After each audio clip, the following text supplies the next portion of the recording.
बोल करके विदाई लेते हैं।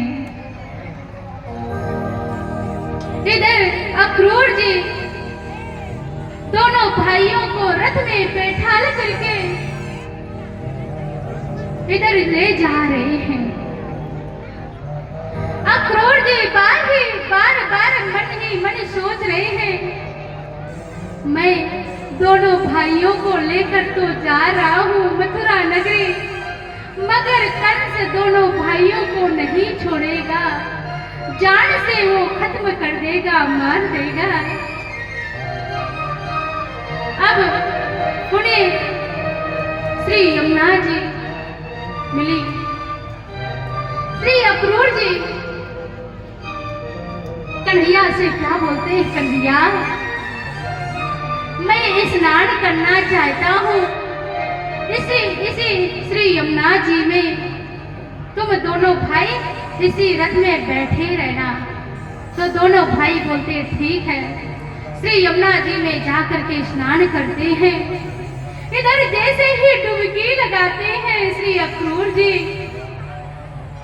और जैसे ही डुबकी लगाए अंदर क्या दिखाई दिया जल में, अंदर कि नारायण भगवान चतुर्भुज में शेष नाग के ऊपर शयन कर रहे हैं, शयन कर रहे हैं। अब इधर बाहर देखते हैं तो कन्हैया,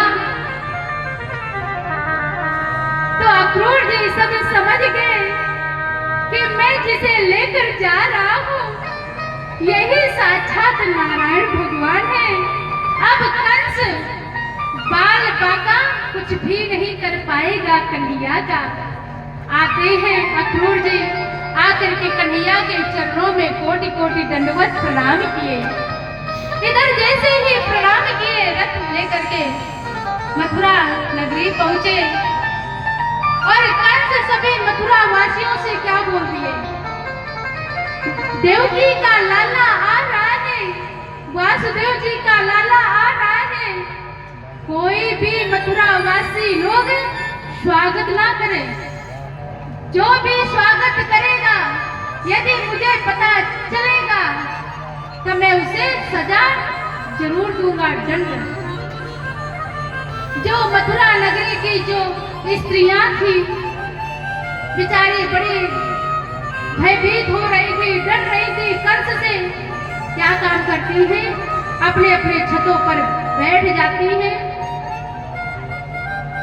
पुष्प लेकर के।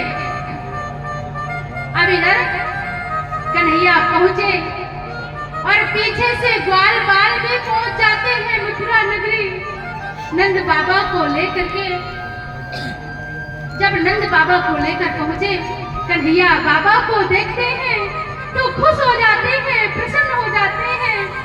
क्या बोलते, बाबा चलो अच्छा हुआ आप आ गए, बाबा मेरा मन कर रहा है पूरा मथुरा नगरी में घूमने का, भ्रमण करने का, जरा मैं घूम कर देख लेता हूँ मथुरा नगरी देखने में कैसा लग रहा है।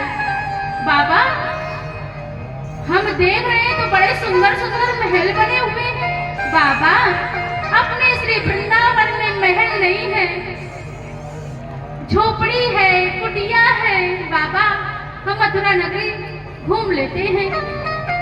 तो नंद बाबा पहले मना कर देते हैं, क्या बोलते हैं, लाला अकेले मत जाओ, कहीं तुम खो ना जाओ, मुझे बहुत डर लगता है, क्योंकि तुम मेरे आंखों के तारा हो, गुलाब के फूल हो।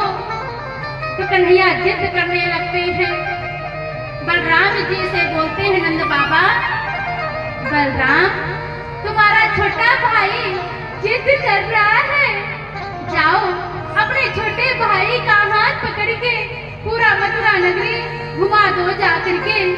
बलराम जी को भी मौका मिल गया, वो भी देखना चाहते थे, ग्वाल बालों को भी मौका मिल गया कन्हैया के उसमें। जहाँ जहाँ कन्हैया जाते तो उनके बंदर जरूर पीछा कर लेते। वो भी पहुंच गए मथुरा नगरी। जब मथुरा नगरी पहुंच गए, कन्हैया जिस गलियों पर जा रहे हैं वहां की माताएं बहनें अपने अपने छतों से स्वागत कर रही है। क्या कर रही है? स्वागत कर रही है। कुछ माताएं बहनें छुप करके कन्हैया की आरती कर रही हैं और एक दूसरे से आपस में क्या बोल रही हैं? अरे सुन रही हो बहन, ये जो श्याम वर्ण के दिख रहे ना, सांवले सांवले, ऐसा लग रहा है ये कन्हैया है। और जो गोरे गोरे दिखाई दे रहे हैं ये बलराम है। आपस में बात कर रहे। मथुरा नगरी के जितने लोग थे पहली बार कन्हैया को देखे और बलराम जी को। कन्हैया के सारे ग्वाल बाल क्या बोलते हैं? कन्हैया, हमें अब मालूम हुआ कि तुम्हारे मामा जी बहुत बड़ा मेला करवा रहे इस मथुरा नगरी में शिव धनुष का, और यदि हमें 10 दिन पहले मालूम हो जाता तो हम अपने घर वालों से बढ़िया बढ़िया क्या मंगा लेते? वस्त्र पहनने के लिए, सुंदर सुंदर चमक धमक। बोले अच्छा तुम्हें वस्त्र पहना? बोले हाँ कन्हैया, बताओ फटे पुराने पहन के आ गए, फटीचर सा हम दिख रहे और हम भी राजकुमार जैसा हम भी दिखना चाहते हैं। बोले अच्छा, वो भी घाट लेकर जाते हैं। कन्हैया सभी ग्वाल वालों को अब इधर कुछ धोबी आकर देखते हैं कन्हैया को। देखे और कन्हैया दूर से ही क्या बोलते हैं? सुनते हो मामा, धोबी मामा, जो वस्त्र धुल रहे हो साबुन लगा लगा के रगड़ रगड़ के हमारे ग्वाल वालों को दे दो पहनने के लिए।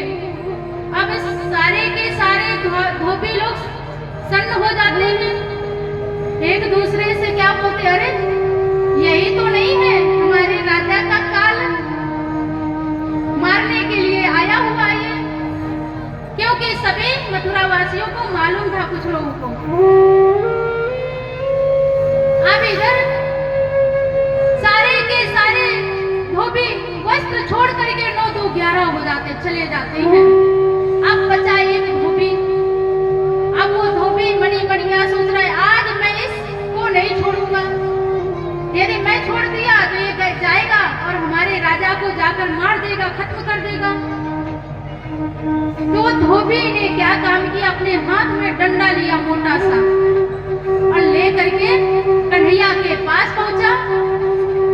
और कन्हैया के पास जो ग्वाल बाल खड़े क्या बोल रहे? कन्हैया देख रहे हो धोबी मामा चले आ रहे हैं डंडा लेकर के मारने के लिए।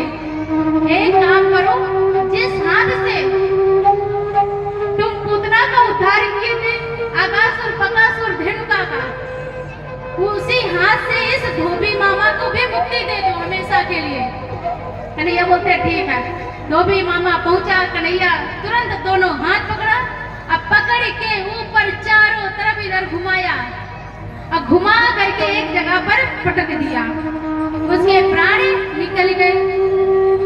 जब त्रेता युग में जब नारायण भगवान प्रभु श्री राम जी का अवतार लेकर आए, जब प्रभु श्री राम जी का जब राज अभिषेक हुआ अयोध्या में, तो इसी धोबी के बोलने से मां सीता को प्रभु श्री राम जी त्याग दिए थे। वही धोबी द्वापर युग में, और यही प्रभु श्री राम जी द्वापर युग में कृष्ण का अवतार लेकर आए और धोबी का उद्धार किए, मुक्ति दिए। श्री सुखदेव जी महाराज